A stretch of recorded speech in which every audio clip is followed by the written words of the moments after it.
how to increase microphone volume on your laptop.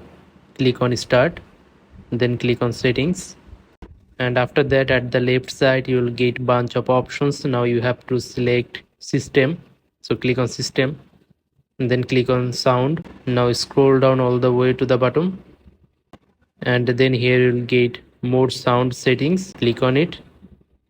Then here you will get a pop-up like this. Now from here you have to click on recording. Then if you have multiple microphones, select the one you want to boost. Click set as default to make sure that the selected microphone is your default microphone. Double click on the microphone you want to boost. Click on labels. Increase the microphone volume by moving the slider to the right.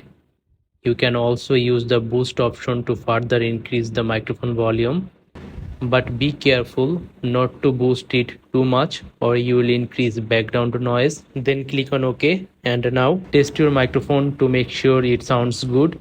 If it sounds too loud or has too much background noise, you may need to adjust the microphone volume or the boost option. Hope this video helps you. Then don't forget to like this video and subscribe to the channel. Goodbye.